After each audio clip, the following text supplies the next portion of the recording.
माँ तो कितनी अच्छी है, आपने गाना सुना ही है। तो माँ कितनी अच्छी है, इसमें अगर कृष्ण की भक्ति और उनकी पॉजिटिव शक्ति जुड़ जाती है तो माँ का रूप और भी उच्च हो जाता है। आज ऐसी ही एक कहानी है जिसको सुन के आप अपने अंदर एक नई ऊर्जा और एक मोटिवेश स्थिति में आप पहुँच जाएंगे। आपका मन बिल्कुल प्रसन्न हो जाएगा। अगर आप निगेटिव थिंक पे जा रहे हैं, अपने आप को कुढ़ रहे हैं, तो आप ये सारा कुढ़ना और अपने आप को कोसना, ये सारी चीज़ों को आप आज से ही त्याग कर देंगे। तो राधे राधे मित्रों, आज के इस वीडियो में आपका बहुत बहुत स्वागत है। एक माँ, आपने गाना सुना है, माँ तो कितनी भोली है, कितनी अच्छी है। तो ये बात तो 100% सत्य है कि माँ बहुत अच्छी होती हैं, क्योंकि एक माँ अपने बच्चों को कभी भी त्याग नहीं कर सकती है। एक पुरुष अपने बच्चों का स्वार्थ अपने त्याग के लिए कर सकता है, पर एक माँ नहीं कर सकती, क्योंकि एक माँ के लिए उसका बच्चा ही इस दुनिया की सबसे बड़ी खुशी है। एक ऐसी ही महिला हैं जिनके सानिध्य में मैं रही हूँ, उनको कभी भी कोई भी परेशानी बिल्कुल जैसे घेर ही नहीं सकती। हालांकि ऐसा तो नहीं है कि किसी के जीवन में कोई परेशानी नहीं आती है, परेशानी आती है, पर उनके चेहरे से आप कभी भी नहीं ये जान पाएंगे कि वो परेशान है। उनका एक छोटा कारोबार है और वो श्री कृष्ण के अनन्य भक्त हैं। इतनी बड़ी भक्त हैं कि उनको कोई भी नकारात्मक ऊर्जा टच भी नहीं कर सकती। बात ऐसी है कि उनके पति घर का भार नहीं सहन कर पाए या उन्हें क्या चीज़ बुरा लगा, वो एक रात बिना बताए घर छोड़ के चले गए। और कहीं न कहीं आपने सुना भी होगा कि यदि हम किसी के पीछे बहुत भाग रहे हैं और वो हमसे पीछा छुड़ाना चाह रहा है, तो उन्हें छोड़ देना चाहिए।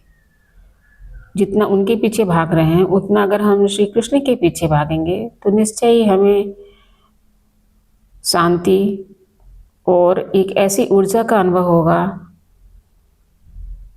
कि हम एक अच्छे मकाम पे पहुंच जाएंगे, लोगों के लिए एक आइडियल साबित हो जाएंगे।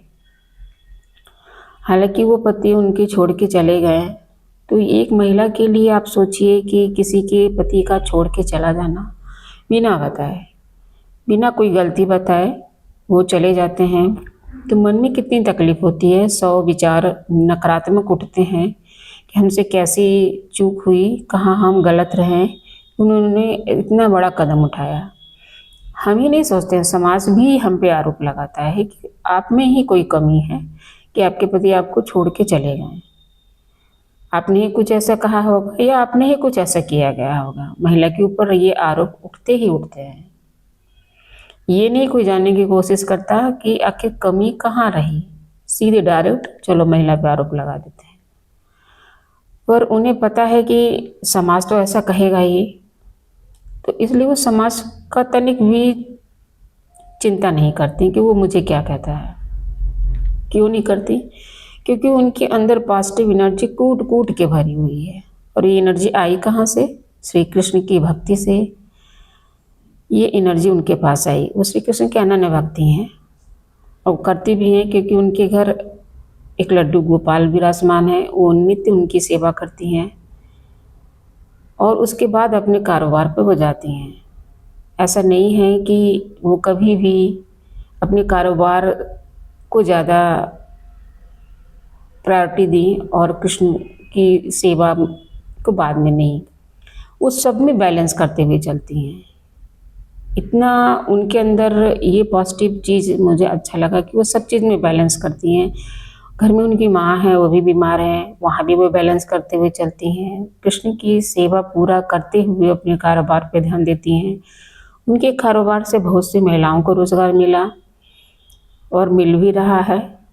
ये सारी चीज़ों को बैलेंस करते हुए चलती हैं। तो ऐसे में उनके पति को छोड़ के चला जाना बहुत ही कष्ट वाली बात है। हमने सुना तो हमें तो बहुत तकलीफ़ हुआ।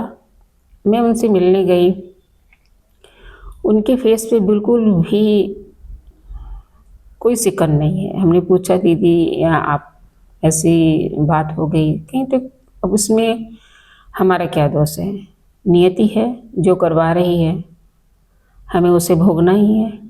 अब उस चीज़ को लेके हम कूदते रहें कि हमें छोड़ के चले गए, बच्चों का ध्यान नहीं दिए, और सारी बातों को लेके हम सोचते रहेंगे, तो हमारा मन दुखी रहेगा और हम चीज़ों पे ध्यान ही नहीं लगा पाएंगे जो बहुत ज़रूरी है। वो तो कार्य जो हो गया वो हो गया, उसे हम बदल नहीं सकते, पर आगे सामने जो काम है उसे तो हमें देखना है, उसे तो हमें अच्छे से करना है।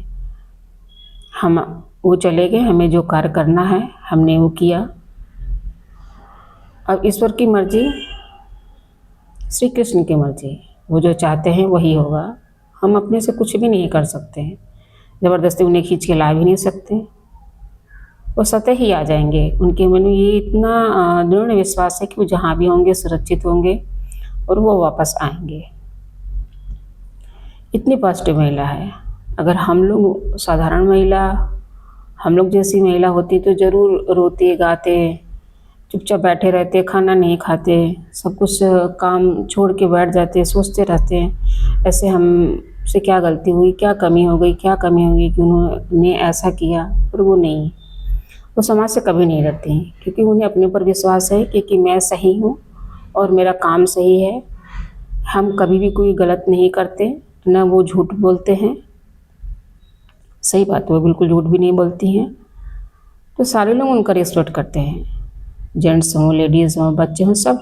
अगर उनके पास आप चले जाइए तो उनके बातों से आप प्रेरित होके उनको प्रणाम ही करेंगे कि आप इतने कष्ट वाले माहौल में भी अपने आप को कैसे पॉजिटिव रखते हैं। तो ये कहीं ना कहीं ईश्वर की भक्ति का फलस्वरूप है, क्योंकि ईश्वर की शरण में जो चला जाता है, ईश्वर कभी भी उन्हें निराश नहीं करते हैं। उन पे ऐसी कृपा बरसाते हैं कि उनका मन सकारात्मक सोचता है। हर किसी पॉइंट पे भी कहीं भी गलत हो रहा है तो उसमें पॉजिटिव ही ढूंढ लेता है और लोगों को मोटिवेट करता है। इसलिए लोग उनके पास जाना चाहते हैं, अपनी समस्या का समाधान के लिए उनके पास जाते हैं कि दीदी ऐसा हो गया, क्या करें। तो वो बताती हैं। अगर हम किसी पे विश्वास करते हैं तो उनकी बात को हम मानते भी हैं। हालांकि वो जो कहती हैं सही ही बात बताती हैं कि परेशानी आ गई तो हम सारे काम को छोड़ के बैठना नहीं, उस परेशानी को दूर करने के लिए उस पर उपाय सोचना ये ज़रूरी है, ना कि उसमें कुढ़ना, अपने आप को दोष देना ये ज़रूरी नहीं है। क्योंकि उन्हें अपने बच्चों की जिम्मेदारी उनके ऊपर है, उनकी माँ की जिम्मेदारी उनके ऊपर है। अगर इसमें वो फंस जाएंगे तो वो कैसे करेंगी। वो तो गए, आ भी जाएंगे, उन्हें ऐसा भी विश्वास है कि वो आएंगे, कहाँ जाएंगे। तो ये रही श्री कृष्ण की भक्ति का फल। और उन क्या फल है कि हमें इतनी पॉजिटिव एनर्जी मिलती है कि हम अपने आप को डिमोटिवेट होने ही नहीं देते, हमेशा मोटिवेट करते हैं और दूसरों को भी मोटिवेट करते हैं ताकि उनका जीवन भी अच्छे से बीत सके, अपने जीवन में वो कुछ अच्छा काम कर सके और अपने जीवन को सफल बना सके। आई होप आपको इस वीडियो से तो ये ज़रूरी अंदाज़ा लग रहा होगा कि आपके आसपास भी ऐसे कोई बहुत सारे लोग हैं कि जो इस समस्या से गुजर रहे हैं। तो आप उनको पॉजिटिव वे में ले जा सकते हैं, अच्छी बातें बता सकते हैं ताकि उनका भी जीवन चेंज हो और अपने जीवन को वो बेहतर बना सके। क्योंकि देखिए, नकारात्मक तो चीज़ ऐसी है कि आपको गर्त में ढकेल देगी, कभी वो आगे बढ़ने नहीं देगी। तो इसलिए हमेशा अच्छा सोचें और नियति और भगवान पर विश्वास रखें। राधे राधे।